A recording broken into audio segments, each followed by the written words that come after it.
the last two races here, you've wrecked in practice because of low air pressure, and same at Kansas. So do you tell your guys, like, can we dial back or is that just the price you pay to try to have to know how far you can go? I think it's what are you willing to push it to, you know? I've never been a big fan of kind of reeling something in. Like, I feel like if you're trying to get the most out of your stuff, and keep working on it and refine it. I mean, you can't just keep doing the same thing, which we aren't. And, so just refining what you think is fast and good. And I hope that didn't happen today. I mean, do you have trepidation going into practice here? No. Because of no? I don't ever try to think of that stuff like being hesitant or anything like that, or that in the back of your mind. It's just some things that happen every now and then. Yeah, they stink when it happens, for sure. Not only for me, but for everybody, right? We have to get a new car ready, and it's no fun for anyone. So, but no, I don't. I think we've had good discussions and good kind of route to go, and like I said, I hope that's not the case today. From that standpoint, Josh won, obviously, in the spring. Joey won in the fall, but you guys haven't had a chance to really build your notebook for the 12th car. Just been a clean, normal weekend here in a while. So, what challenge does that add to you guys in your prep for a weekend like this? Yeah, I haven't finished practice or qualifying here the last two events, and we didn't finish in the spring. I finished in the fall last year. I was just 8 laps down, but hopefully, we can learn from what Josh had in the spring and build off of what we learned at Kansas. I thought we were decent at Kansas. I didn't think we were the best. I thought we were kind of 7th, 8th place car at Kansas behind some Toyotas and a couple of Hendrick cars, but hopefully we learned a little bit there, and we're able to apply it for this weekend. So just relying heavily on previous races here from our other teammates, and then taking what we learned a couple weeks ago to hopefully be where you want to be. What do you need to know in terms of points when you're in the car? What do you prefer to know? How does that help you? And if any of that communication is restricted by NASCAR or limited, how does that might impact you? So I look at it through the week, like once or twice, see where everyone's at. And so I kind of know start of the race. I'm paying attention to where guys finish in the stages kind of compared to me. I don't think about it all the time. It's like, okay, this guy's here or there. So I usually don't want to know a ton of information about it. Maybe updates like start of the third stage, kind of here's what the points order is, and then I don't really hear anything about it ever again. I got too much stuff going on in there. I got to worry about my own deals. So it's mainly just me understanding where it's at before the weekend, and then just kind of adding stuff up in my head if I pay attention to it through the stages. And then maybe I'll get an update if I ask, like, hey, what's the point situation with some guys? And it's not as thought about maybe the first race of the playoffs. I think you kind of get, and I mainly, if I do ask, hey, give me updates on this stuff, just to see who's desperate, it's not going to change the way I race, like on the offensive, but it might give me an idea of this guy's might be willing to do something, over the top because he's in this mode. So, it's not something I really like to worry about. Like, my attention span isn't that large. I need to focus on one thing. This week that there would be a conversation or a reminder message sent about race manipulation, as Dustin was just talking about. Is that a message that you like them to deliver every so often, or do you think everything's kind of been better behaved since the fallout of Martinsville last year? Yeah. I don't think you ever want to get into that. And there was manipulation at Martinsville across the board. There was what happened on the last lap there.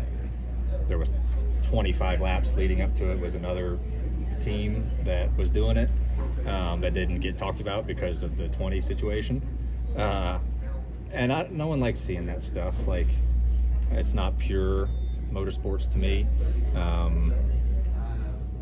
So I think it should be, and it's tough because it's like you got the teams or manufacturers saying these things, and as a driver, you're kind of handcuffed to an extent of and I kind of need to do what my team is asking me to do. It kind of gets a mucky situation.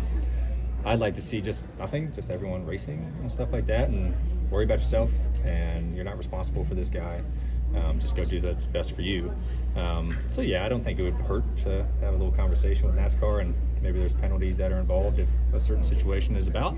But we'll see what that gets to. I don't know. Should a driver be allowed, like talked last week, could Denny not pass Ross in order to keep Joey out because he feels like Joey's a bigger competitor than the title? Is that, yeah, I mean, where's that stand? It could happen. I mean, it's is that okay if he does that because he's choosing for himself? I don't know. Then you got two different thoughts, right? Because if let's just say Denny knew the whole situation.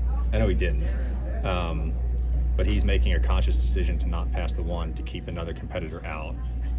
Okay, he's thinking long term, which is the future of his season. But at the moment, you could say that he's not running 100%. But he's playing a long game if he thinks this guy's better to have in or this guy out. So I don't know, it gets murky waters like quickly, and I hate that it's even a topic of discussion because it always ends poorly. F1 deals with this stuff all the time, and they'll just come out and say it. Swap. Don't do it. And I'm like, they never really get a hard time for that, and that's just blatant. Like, do not pass this your teammate or swap positions. Like, that to me is not right either. Like, so I would just like to play out naturally. Like, if your car is faster and you can pass that person, go past that person. So it can get pretty weird pretty quick, and it kind of takes a little bit away of the purity of motorsport, I feel like. Ryan, does tomorrow's finish dictate how you approach Talladega? It can, for sure. Yeah, you could be in a must-win already going to Talladega, and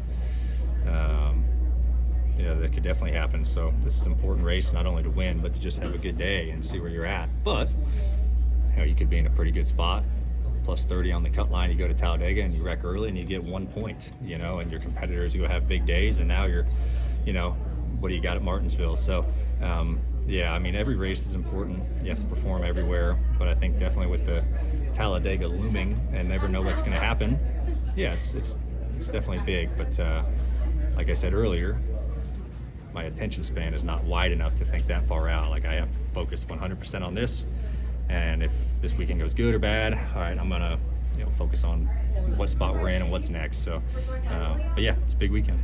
5 of the 11 champions in this elimination format did go on to win the round of 8 opener. So how important is it to have that extra time, especially considering that Talladega would be next this year? It would definitely set your mind at ease for sure, if you're able to win this one, especially with Talladega being next. So yeah, I think I saw that stat this morning. Someone put it out there, and look, that's interesting. But yeah, I think with Talladega next week, it would definitely take a lot of weight off your shoulders and your team's shoulders, as well as give you a couple more weeks, to prepare for Phoenix. So yeah, like I said earlier, this is a big one, and there'll be a lot of guys fighting for it, and because they know what's coming next week. My Place Hotels is proud to be the official hotel partner of Frontstretch. With plush beds, in-room kitchens, and pet-friendly hotels, My Place makes for the perfect pit stop when traveling. Frontstretch fans can use promo code Frontstretch to save 10% on your stay at any of our nationwide properties. Sign up for our Stay Rewarded program to get even more savings. With My Place Hotels, don't just stay rewarded. Steven Stumpf of Frontstretch.com here. Come back for more great racing videos, and if you like us, don't forget to hit that subscribe button.